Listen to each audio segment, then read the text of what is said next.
Hello मेरे प्यारे बच्चों, बिहार बोर्ड के बच्चे बहुत ही जल्दी अपना बिजनेस का पेपर देने वाले हैं। तो भाई उनके लिए हम लोग क्या लेकर के आ रहे हैं, कुछ इम्पोर्टेंट चीज़ बता दी जाए जो आने की संभावना बहुत ज़्यादा है। क्योंकि बिहार बोर्ड में क्या होता है ना, बिहार बोर्ड में जो प्रीवियस ईयर्स के क्वेश्चन पेपर होते हैं उसमें से बहुत सारे क्वेश्चंस क्या करते हैं, रिपीट करते हैं बच्चा। तो ऐसे करते हैं कि हम आप लोगों को पिछले 4 से 5 सालों के क्वेश्चन पेपर के बारे में बता देते हैं। और साथ ही साथ बेटा यहाँ पर हम लोग लॉन्ग क्वेश्चंस लेकर के आए हैं। यानी मैं आज आपको बताने वाली हूँ बिहार बोर्ड में आने वाले 5 नंबर के जो क्वेश्चंस रहे हैं पिछले 5 सालों में, और जिसके आने की संभावना 2025 में बहुत ज़्यादा होने वाली है।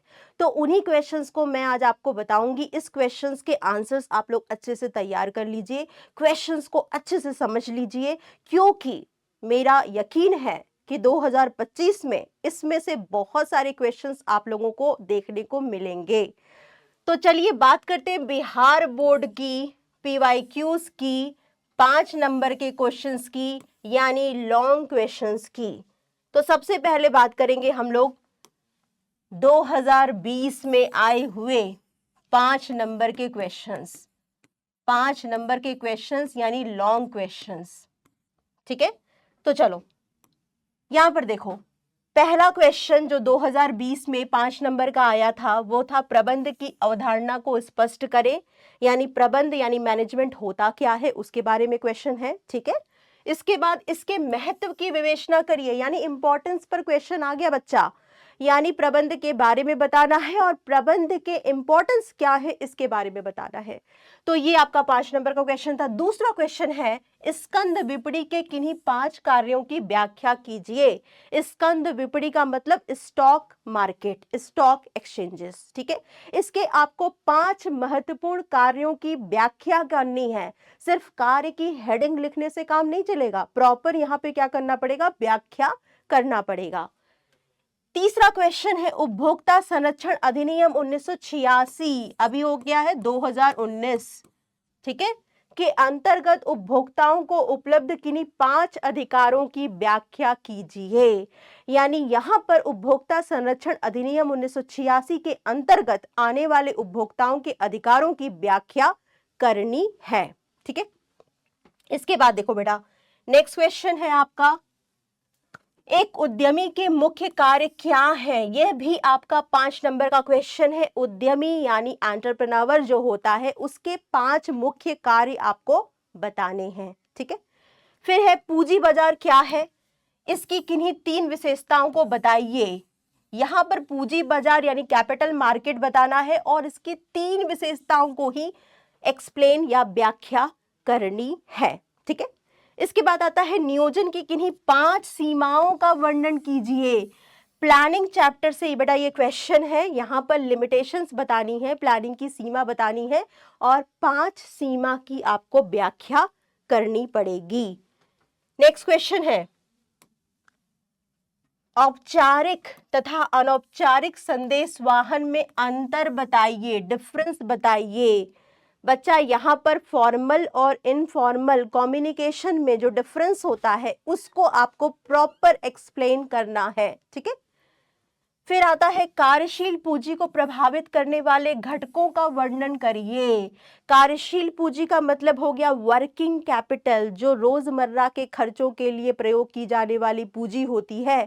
उस पूंजी के जितने घटक कंपोनेंट होते हैं जो कि कार्यशील पूंजी की आवश्यकता की मात्रा को कम या ज्यादा करते हैं, उसके बारे में आपको यहाँ पर व्याख्या करनी है। 5 नंबर का क्वेश्चन है बेटा, तो कोशिश करिएगा कि जितने भी, मान लो कम से कम 7 या 8, ठीक है, और 10 यदि याद है तो क्या बात है।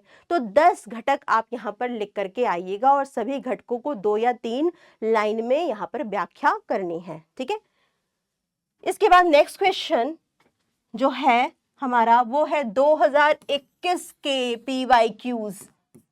2021 के पीवाईक्यूज बिहार बोर्ड में आपके जो आए हुए हैं 5 नंबर के, उनके बारे में बात करते हैं।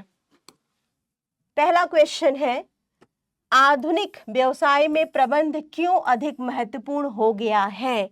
मतलब प्रबंध के महत्व के बारे में ही लिखना है। यहाँ पर आप पैरा में न लिख करके प्रबंध के जितने भी महत्व होते हैं, उनके जितने भी हेडिंग्स हैं, सबको आप व्याख्या करेंगे। फिर आता है समन्वय से आपका क्या अभिप्राय है, कोऑर्डिनेशन से आप क्या समझते हैं और इसके महत्व का वर्णन कीजिए। फिर वैज्ञानिक प्रबंध के मुख्य सिद्धांत क्या हैं, यानी वैज्ञानिक प्रबंध के जितने भी सिद्धांत हैं, सभी सिद्धांतों के बारे में आपको यहाँ पर व्याख्या करनी पड़ेगी। ठीक है, इसके बाद देखो बेटा, इसके बाद 2021 का जो क्वेश्चन है वो है एक व्यवसाय में नियोजन क्यों आवश्यक है, यानी नियोजन के महत्व के बारे में हमें यहाँ पर लिखना है। ठीक है, साथ ही साथ इसके समझाना है, मतलब प्रॉपर व्याख्या करनी है। नेक्स्ट क्वेश्चन है पूंजी बजटिंग किसे कहते हैं। पूंजी बजटिंग किसे कहते हैं? स्थायी पूंजी में निवेश जब करते हैं तो उसे पूंजी बजटिंग निर्णय कहते हैं। पूंजी बजटिंग को प्रभावित करने वाले तत्व कौन कौन से हैं, यानी स्थायी संपत्ति में निवेश से संबंधित घटक या कारक कौन कौन से हैं। ठीक है, फिर आता है नेक्स्ट क्वेश्चन, स्थायी पूंजी की आवश्यकता को प्रभावित करने वाले घटकों को लिखिए। देखो बेटा, यहाँ पर स्थायी पूंजी की आवश्यकता को प्रभावित करने वाले घटकों को लिखना है और पूंजी बजटिंग वाले जो प्रभावित करने वाले जो तत्व होते हैं उनके बारे में भी लिखना है। तो यहाँ पर दोनों ही क्वेश्चंस क्या है, केवल सिर्फ नाम चेंज किया है, वहाँ पूंजी बजटिंग लिख दिया है और यहाँ पर क्या कर दिया है, यहाँ पर उस चीज को स्थायी पूंजी की आवश्यकता को प्रभावित करने वाले घटक आपको बताना है। तो दोनों ही की आंसर जो होंगे वो सिमिलर होंगे, एक जैसे ही होंगे। यहाँ पर बेटा क्योंकि बिहार बोर्ड में क्या होता है ना, बिहार बोर्ड में आप लोगों को ऑप्शंस होते हैं, 8 क्वेश्चंस आपके पूछते हैं 5 नंबर के, जिसमें से आपको 4 करने होते हैं। तो यहाँ पर देख लो कि आपके क्वेश्चन क्या हो गए, सेम क्वेश्चन ही है, आंसर सेम होगा, सिर्फ क्या कर दिया है यहाँ पर, सिर्फ शब्द को अलग अलग कर दिया है। जिसने अच्छे से पूंजी बजटिंग जानते हैं जो बच्चे, वो जानते हैं कि स्थायी पूंजी निवेश की आवश्यकता वाले निर्णय जो होते हैं उन्हें ही पूंजी बजटिंग डिसीजंस कहते हैं। ठीक है, इसके बाद देखो नेक्स्ट क्वेश्चन है विज्ञापन पर किया गया व्यय विनियोग है, इन्वेस्टमेंट है, अपव्यय नहीं है, इस कथन की व्याख्या कीजिए। बेटा यहाँ पर आप क्या कहोगे, पहले तो आप कथन लिख दोगे, फिर आपको विज्ञापन के महत्व को बताना होगा और लास्ट में आप महत्व बताने के बाद लास्ट में आप निष्कर्ष लिखना कि इन महत्व के आधार पर हम यह कह सकते हैं कि जो विज्ञापन होता है उस पर किया जाने वाला जो धन है, व्यय, वह व्यय नहीं है बल्कि एक संगठन के लिए विनियोग होता है, क्योंकि लंबे समय तक एक संगठन विज्ञापन के माध्यम से लाभ की मात्रा को बढ़ा सकता है। इसके बाद नेक्स्ट क्वेश्चन है उपभोक्ता संरक्षण अधिनियम के अंतर्गत उपभोक्ताओं को कितने प्रकार होते हैं। उपभोक्ता के प्रकार बताना है आपको और उनके वर्णन करना है। 2022 में जो बिहार बोर्ड में PYQs आए हुए हैं 5 नंबर के, उनको देख लेते हैं। पहला है वैज्ञानिक प्रबंध के मुख्य उद्देश्य क्या है। ठीक है, इसमें हम लोग वैज्ञानिक प्रबंध के उद्देश्य के बारे में लिखना है। फिर उपभोक्ता के रूप में आपका क्या दायित्व है, यानी उपभोक्ता संरक्षण अधिनियम 2019 के अंतर्गत एक उपभोक्ताओं को जो जो दायित्व होते हैं उनको स्पष्ट करना है। प्रबंध में व्यावसायिक वातावरण के महत्व का वर्णन कीजिए, यानी व्यावसायिक वातावरण का जो महत्व होता है उसके बारे में यहाँ पर व्याख्या करनी है।